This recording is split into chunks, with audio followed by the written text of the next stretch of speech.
Hello everybody, this is a quick video to help set up AtmOSC and TouchOSC. I've had a few questions about how do you configure it, so this video should address that.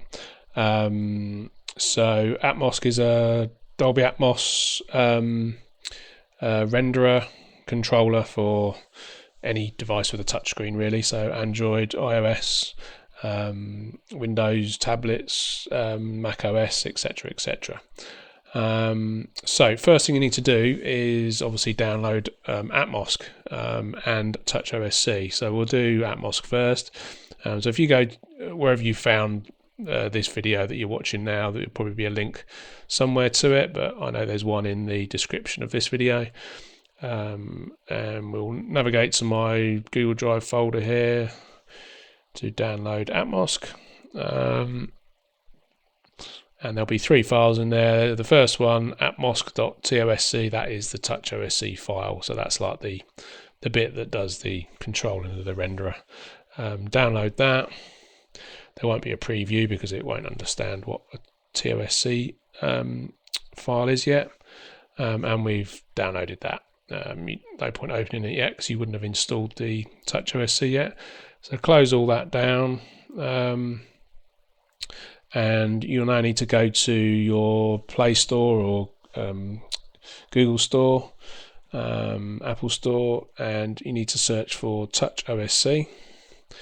And we are downloading TouchOSC, the top one, not Mac one. We don't want to download that, it must be TouchOSC, okay? So not that one. Install it and open it. It's really quite a small install, doesn't take up much file size, and this is kind of the first slightly disappointing thing, is you just get an editable kind of area of TouchOSC, which is not very user friendly, but essentially you've got to configure this in order to communicate with the renderer. So the first question I get is, I don't know how you set up the connections. The connections are in this chain button on the top right on the menu bar. You click on that and select the OSC tab.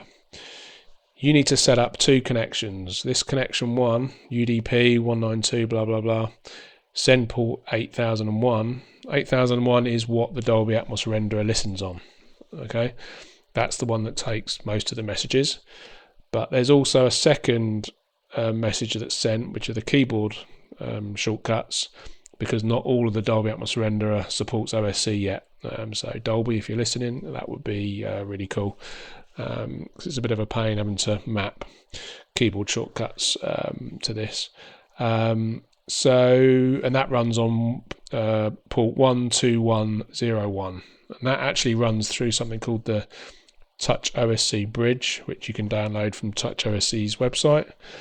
And the TouchOSC bridge is what kind of bridges your tablet, your iPad, whatever, what you're doing on the screen, and how does it bridge those keyboard shortcuts to the Dolby Atmos renderer. It goes through the TouchOSC bridge.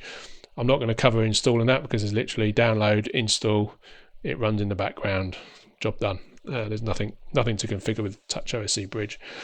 So the question is, well, where do I get this host address? This isn't going to be the same for everybody. The easiest way to find it is in the Dolby Atmos renderer. If you go to setup, remote clients, it will tell you what the IP address is of the Dolby Atmos renderer, which is your machine basically, which will be the PC or Mac that it's running on.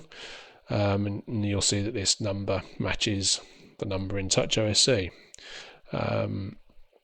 So when you're happy you've got those 2 connections made, make sure you're on the OSC, not the MIDI. On OSC, click done, and you're back to the editor window.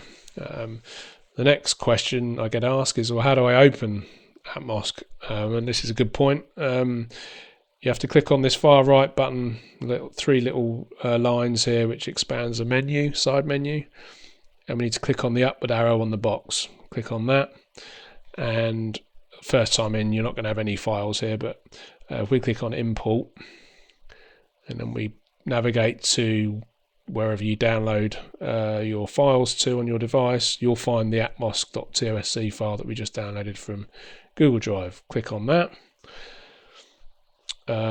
It'll ask you to just select which one you want to open. We'll click on that top one, and we've opened up AtmOSC. First, you get a comments window with some text in. This is just some helper text and some further info. Click OK on that, and now we've got AtmOSC open, but it's in an editor mode, and this is slightly unfortunate that with TouchOSC you can't launch straight into like a user-friendly mode, unfortunately. Partly because you've got to set the OSC ports up, but partly it's just how it's been designed. But essentially we're happy that we've got our connections there. So if you click the play button, top right, third from the right, and that will launch TouchOSC into user mode. And if everything's working, if you adjust the volume, you will see the volume adjust on the Dolby Atmos renderer. If you click dim, the dim button will light, mute, beds, objects. So that all looks like it's mapped. Obviously the green buttons are the ones that don't use OSC, they use keyboard commands. So you can see these are working. We can go to max mode, back down. So yeah, at the moment everything's just configured as a default Dolby Atmos renderer install. It will kind of follow whatever you've set up, but obviously it cannot change monitoring modes dynamically because the Dolby Atmos renderer doesn't send any information back to AtmOSC. But essentially that is it running. So the device that you're running AtmOSC on, obviously for a lot of people you're just going to probably leave that running for the whole of your day until you switch everything off, if you do switch everything off. If you don't, then you close the AtmOSC with that small little white dot on the top right corner. If you click that, that then goes back into editor mode. Obviously if we pretend we've powered off, I'll just go back into it again. So the next day you're gonna, wrong one, I'm trying to find there it is.